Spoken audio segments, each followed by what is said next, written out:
আগামী দিন বাজিতপুরের যে ইঞ্জিনটা দিয়েছিলাম সেই ইঞ্জিনটা মাঠের মধ্যে পড়ে রয়েছে কাদার মধ্যে। তো ওই ইঞ্জিনটাকে রিপেয়ার করতে যাব।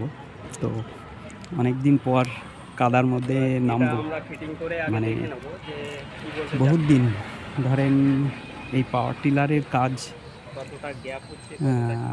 কাদার মধ্যে করিনি, বহুত দিন হয়ে যাচ্ছে। তা নেই করে প্রায় এর 2 বছর আগেও কাজ করেছি একটা ভিএসটি ইঞ্জিনের, ভিএসটি ইঞ্জিন না, ওটা পাওয়ার টিলার গিয়ার বক্সের কাজ করেছিলাম। ওই রোটার নাকি খারাপ হয়ে গিয়েছিল, তো এটারই কাজ করেছিলাম। তো আমি আশা করব যে ওই ভিডিওটা পুরোটাই দেয়ার, মানে নতুন ইঞ্জিন ধরেন এই 1 বছর হচ্ছে, এখনো 1 বছর হয়নি, আপনারা জানেন ভিডিও দিয়েছি অবশ্যই। একটা ভিএসটি 165 ডিআই, ওটা ওই গাড়ি থেকে নামিয়ে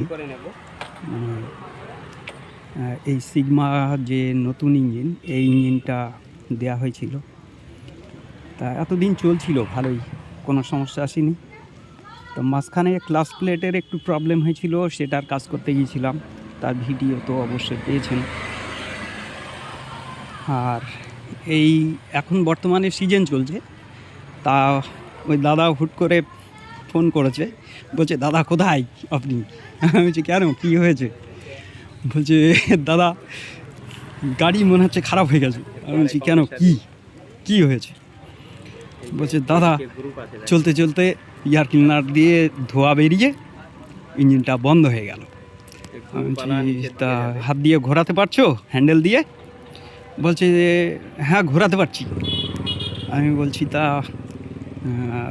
ওই চাবিটা ডিকম্প্রেসার লেবার ছেড়ে দিয়ে কি ঘোরাতে পারছো? বলছে যে না দাদা ওটা ছেড়ে দিয়ে ঘোরাতে পারছি না। আমি বললাম তাহলে তো ভ্যালভ তো তাহলে ঠিক আছে। আমি বললাম কী হয়েছে? তো বলছে যে দাদা এখন স্টার্ট দিতে গেলেই এয়ার ক্লিনার দিকে ফাটাস করে একটা শব্দ হচ্ছে। তা আমি বললাম যে আর কোনো সমস্যা? বলছে না দাদা আর স্টার্টই হচ্ছে না। আমি বলছি আচ্ছা ঠিক আছে। তা আমি বললাম দাদা তা আপনি সামনের দিকে খুলে একটু দেখেন। বলছে না দাদা আমি হাত দেবো না, আপনি আসেন যা পারেন করেন, আমি ওর মধ্যে নেই। আমি বলছি যে দাদা এই ঠান্ডার মধ্যে আমি তো যাবো না। বলছে না দাদা আসতেই হবে যে করেই হোক। আমি বলছি যে ঠিক আছে দেখছি কি করা যায়। বলছে না দাদা দেখছি না, আপনাকে আসতেই হবে যে করেই হোক। আমরা ঠিক আছে তুমি রাখো, দেখি কি করা যায়। যাই হোক মোটামুটি আমার কালকে যেতে হবে, সকালবেলায় বেরোতে হবে ঠান্ডার মধ্যে, অনেকটা দূর আমার বাড়ি থেকে। তা সেখানে গিয়ে আগে দেখবো, মানে আর কাদাই তো আমার নামতেই হবে।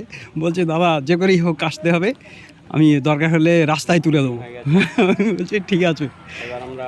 তা গাড়ি যেহেতু ভারী গাড়ি, ও রাস্তায় তুলতে পারবে না, মানে তারপরে ক্যাজুয়াল লাগানো রয়েছে কাদার মধ্যে, ও যাই করুক না কেন ও তুলতে পারবে না, মানে আমাকে কাদায় নামতেই হবে।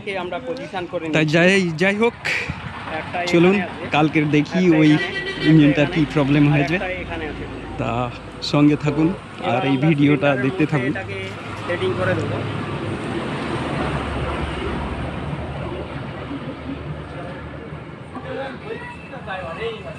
ওইদিকে দেখ।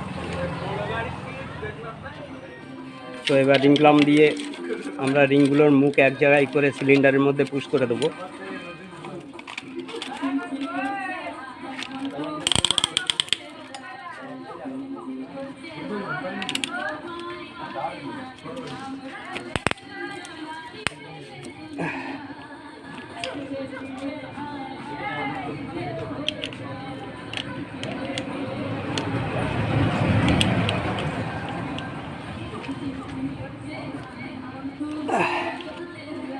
টাইট হয়ে গেছে।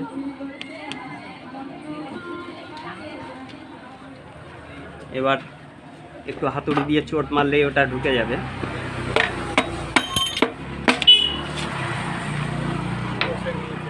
ব্যাস চলে গেছে।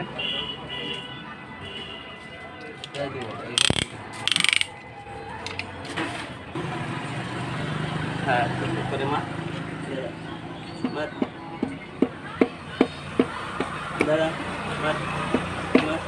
মা মা আসছে না কেন মারবি তো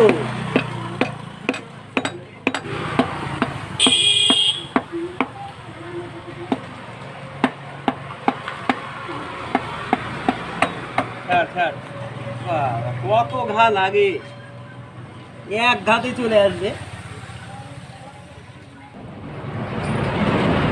তো এবার আমরা সেটিং করে দেবো এটা সাইড দিয়ে দেবো পিছনের ব্যাক সাইডটাকে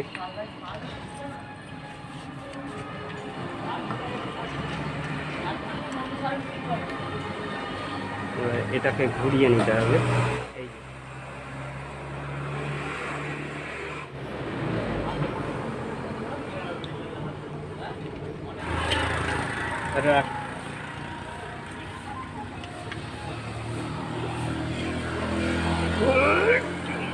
হ্যাঁ আমরা টাইট দিয়ে ফেলেছি